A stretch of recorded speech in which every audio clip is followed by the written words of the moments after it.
Okay, students, this is part B of the compound nouns. And let's start with flashback. Remember, compound is two words, flash and back, together. Flashback, this is a good picture to represent flashback because this is post-traumatic stress syndrome. You can see these people are having nightmares, flashbacks. It's basically a person that is reliving a traumatic memory. You know, he could have been fighting in a war and seen people killed, or he had to kill people. She could have been hurt in a war, seen her family hurt. So when they go to sleep at night, they have bad dreams and they have flashbacks of memories that were very traumatic for them. So the sentence would be, he or she has flashbacks with an S because of when they were in the war.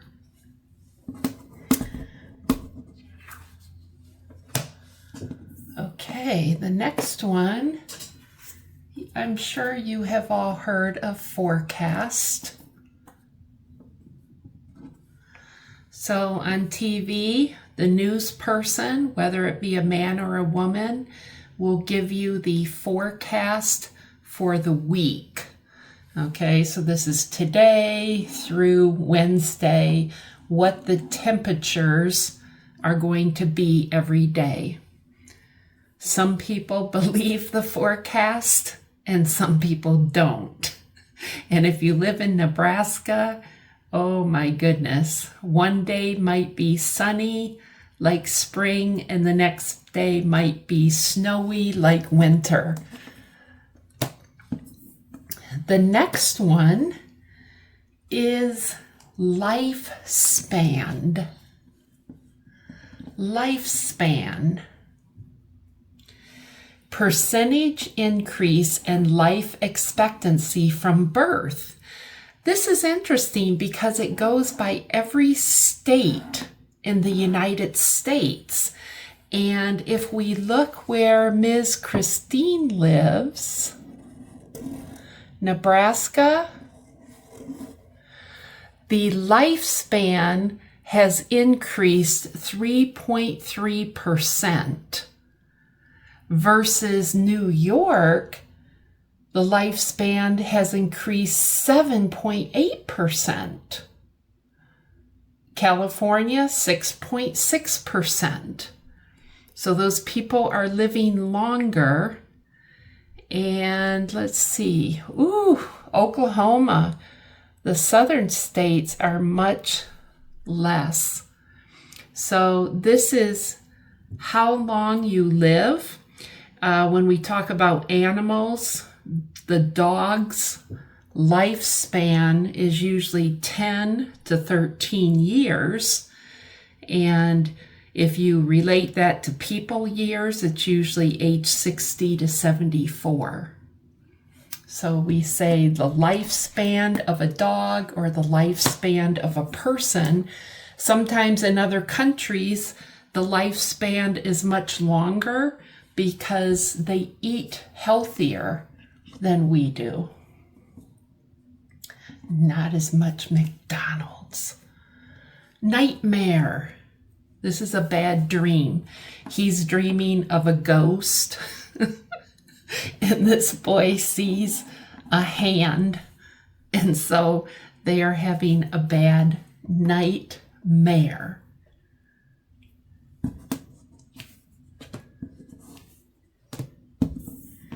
Okay, this one is called onset. Two words, on and set. This is what are the 7 stages of dementia. All right.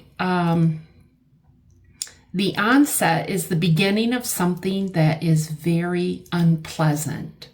It could be the onset of winter time for people that hate the cold weather. But dementia is when you start losing your memory, you start having problems with your thinking, your problem solving, and we have different stages. You notice cognitive is your brain. It refers to your mental processes.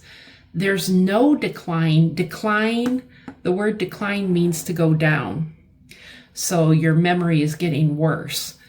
No, very mild, mild, moderate, moderately severe, severe, very severe.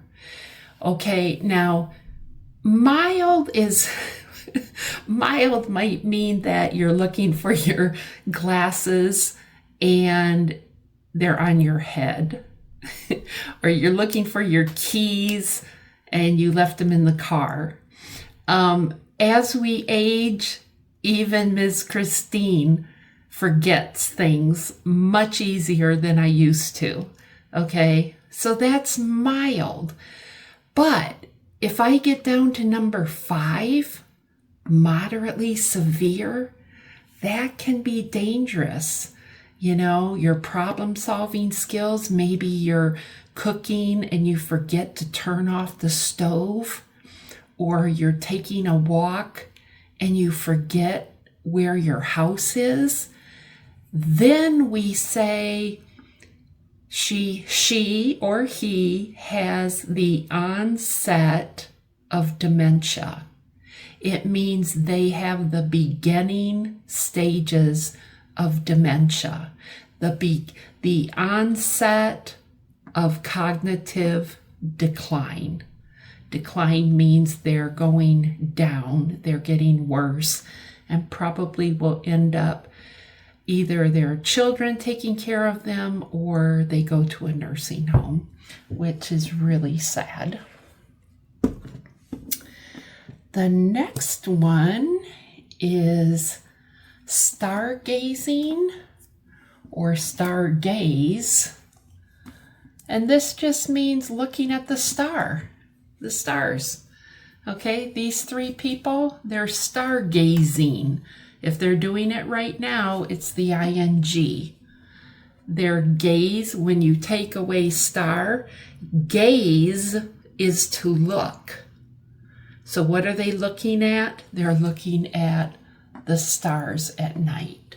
So we say stargazing.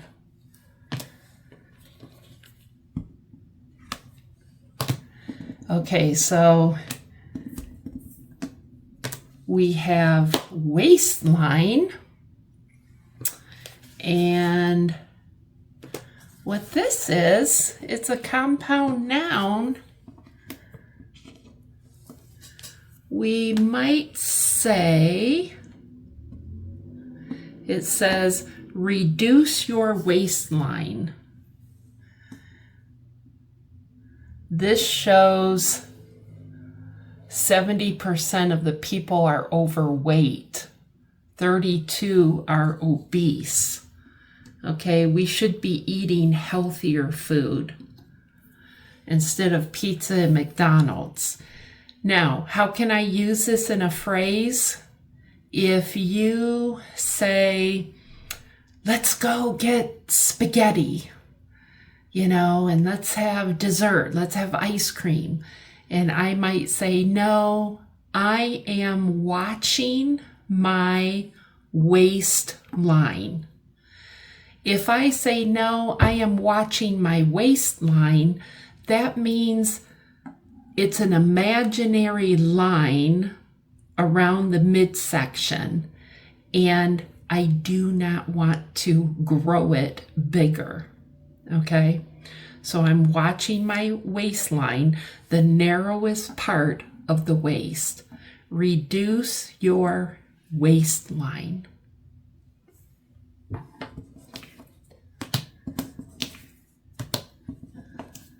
And how do we reduce it? By eating healthy food. Wardrobe. Here, wardrobe can mean two different things. It can mean the tall cupboard. You notice this is the tall cupboard because it has shelves and it has two drawers.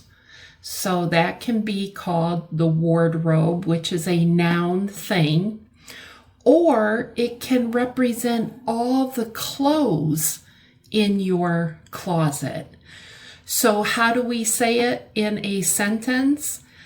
If you have few clothes, you might say, I have a very limited wardrobe. So you don't have a lot of clothes, just a few things.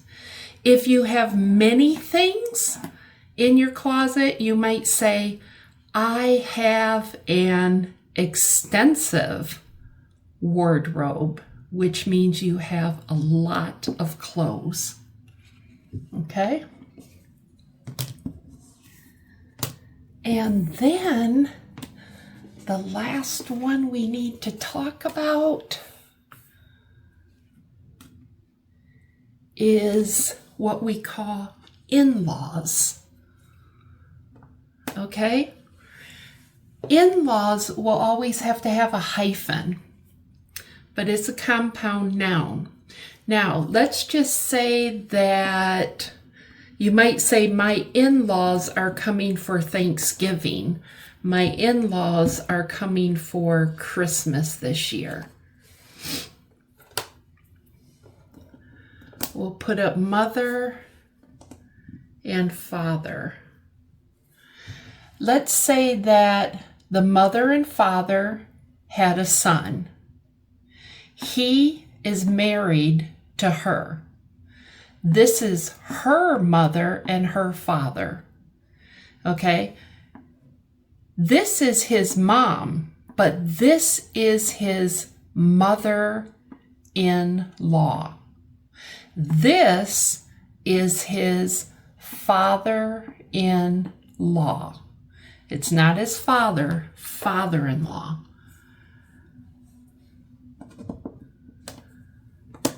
Now, let's look at sister and brother. If she had a sister, it would be his sister-in-law. If she had a brother, it would be his brother-in-law. And it would be the same on this side. If he had a sister, it would be her sister-in-law. If he had a brother, it would be her brother-in-law. Okay? So it's not your immediate family, it's the family you married into. We have daughter-in-law and son-in-law. This is her daughter-in-law.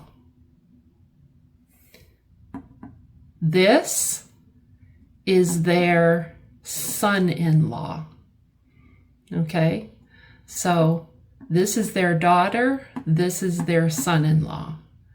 This is their son, this is their daughter-in-law. So whenever you hear in-law, it's through marriage. And if you hear someone say, what are you doing this weekend? Oh, we are going to visit our in-laws. That means she's going to visit his parents. He's going to visit her parents. In-laws. Okay? So you guys, these are compound nouns, and I'm going to put this as part B. Okay, I did part A yesterday. And then we are moving on to the next category of nouns, which will be countable and uncountable. Okay, have a great night. Bye.